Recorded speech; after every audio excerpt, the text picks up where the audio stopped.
সাভারের হেমায়েতপুর বাসস্ট্যান্ড এলাকায় মাদকবিরোধী বিশেষ অভিযান চালিয়ে ২ মাদক কারবারিকে আটক করেছে বাংলাদেশ সেনাবাহিনী।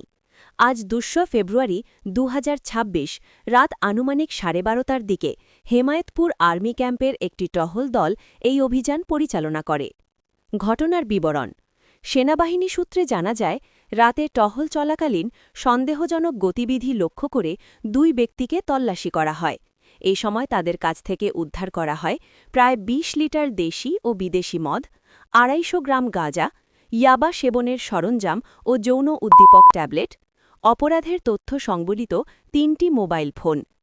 আটককৃতদের পরিচয়: প্রাথমিক জিজ্ঞাসাবাদে জানা গেছে, আটককৃতদের মধ্যে একজন মাদক ও পর্নোগ্রাফি সংক্রান্ত একাধিক মামলার পুরনো আসামি। তারা দীর্ঘদিন ধরে এলাকায় মাদক ব্যবসার সঙ্গে জড়িত ছিল। বর্তমান অবস্থা: আটককৃতদের উদ্ধারকৃত আলামতসহ পরবর্তী আইনানুগ ব্যবস্থা গ্রহণের জন্য সাভার থানা পুলিশের নিকট হস্তান্তর করা হয়েছে।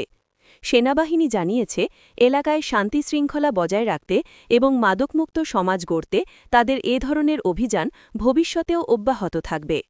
হেমায়েতপুর এরিয়ায় ইদানিং মাদকের আশঙ্কা অনেক বেশি হয়ে গেছে। এগুলো উচ্ছেদ করার জন্য সেনাবাহিনী অভিযান অবশ্যই দরকার। এলাকায় মাদকের উৎপাত বেশি, সেবনকারী বেশি।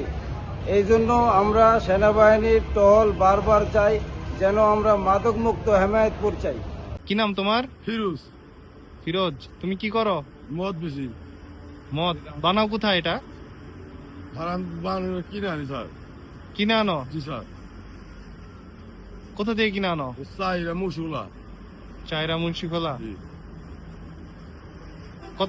কতদিন ধরে বেচো এগুলা? 2-2.5 বছর। 2-2.5 বছর? জি স্যার।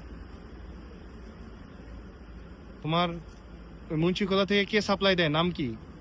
মগা স্বপন। স্বপন। ওইখানে কি বানায় ওরা? জি।